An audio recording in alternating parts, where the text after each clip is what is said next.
My borders are right here around my house. That's the only border I have a concern about. My borders. I mean, I don't know, Babs. I'm as a min fascist.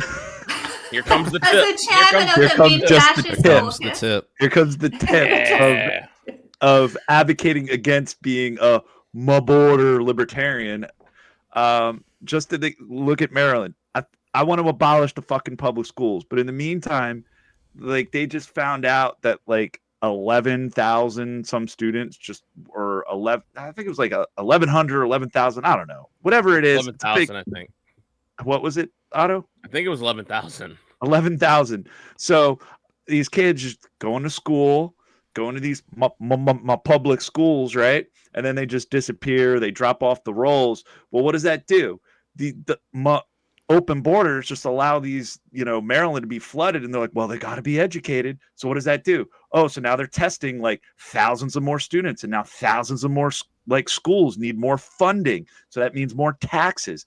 It's like I just cannot be an open border libertarian anymore, because it's like, what the fuck? We're going to be paying for this shit one way or the other, no matter what.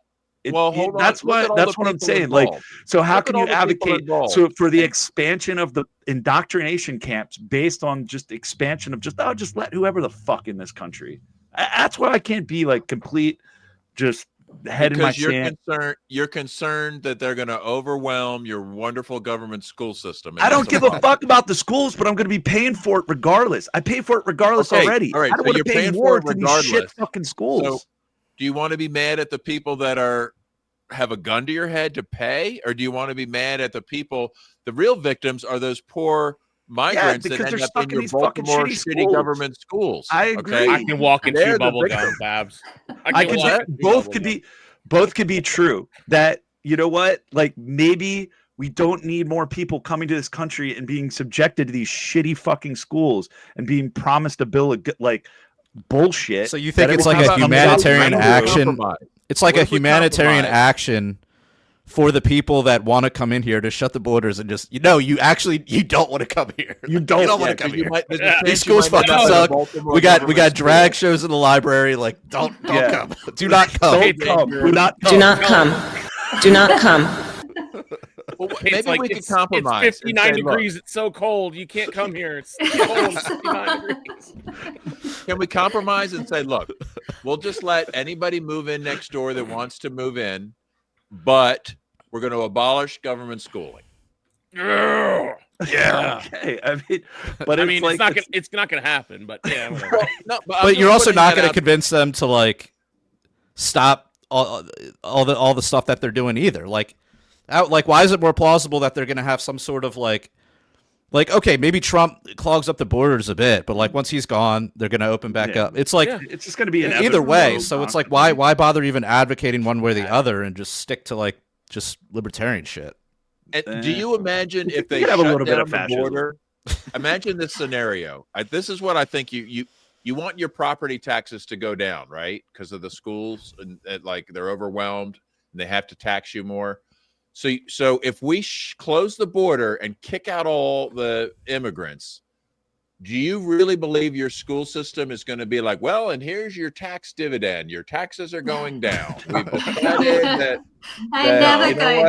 you did it. And they're going to be like, oh, the CEO needs $100,000 raise on top of his like $400,000 salary. So yeah, sorry. So once you get the tip of fascism inserted, how much do you think your tax bill will go down realistically?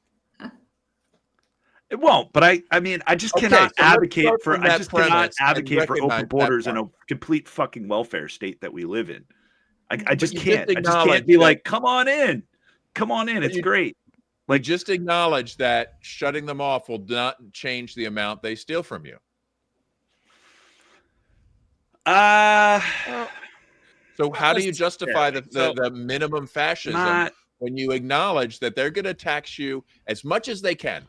Now, wait a second. Hold on. There's no Trump says, hold on. Trump says he's going to end the federal income tax. Yeah. Now, it's not relevant to Maryland state taxes, but let's see what he says here. For the next couple of years, I think we'll substantially be cutting, and maybe cutting out completely. Maybe. But we'll be cutting income tax. Could be almost completely cutting it because the money we're taking in is going to be so large. It's going to be and so yet, large. Other countries who have been ripping us off for many, many years, and many years they've just been ripping us to shreds. For the next couple of years, All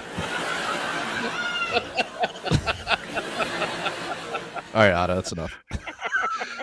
You know, I'm going to rescind your soundboard. Yeah, I think you should. That was perfect. It lined up what he was saying. It was great. So wait, what? From money from what? All the tariffs. Tariffs. These other countries have been taking advantage of us, like China, where they send us all these wonderful low-cost goods and accept crappy Federal Reserve notes, and somehow they're taking advantage of us. Okay. And now look at the debt clock. They're not going to cut income taxes. You're going to pay for that. You're going to pay for the interest on the debt.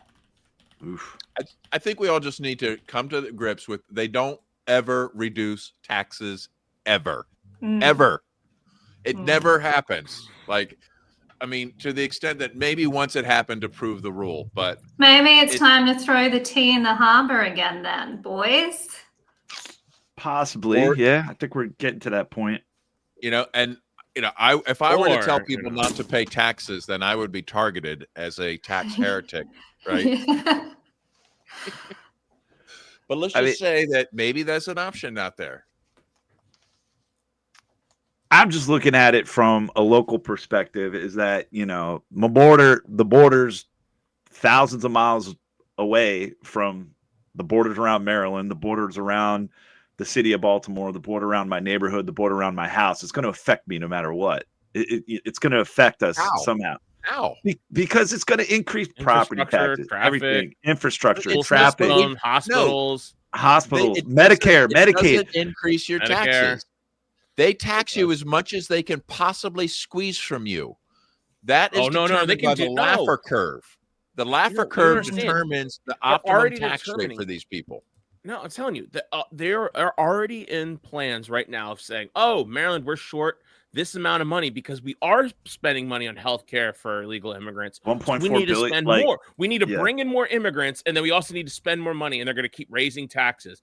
Doesn't mean they won't use it as a justification, but the reality is the amount they tax is determined by the Laffer curve. If they tax too much, people stop complying and total revenue goes down. If they don't tax enough, they're not maxing out the revenue. Their goal is to get right at the peak of that curve, taxing just enough that people comply, but not so much that they don't comply. And then they say, well, what kind of services do we have to provide? What's the bare minimum we can do to get away with justifying this stuff? It doesn't determine how much they tax. All that determines is what kind of piddly little services they have to dish out to make it seem like they're doing it for a reason.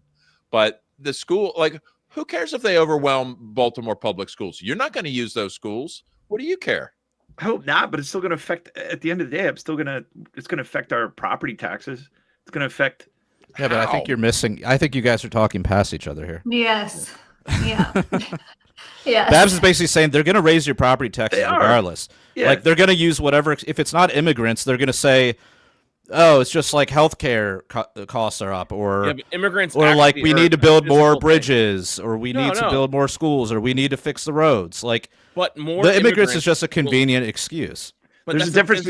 That's a physical, tangible thing. Like there's physical people that have to be educated and taken care of, so they can't escape from that. They can BS you and say, "Oh yeah, we know this crumbling infrastructure, blah blah blah blah."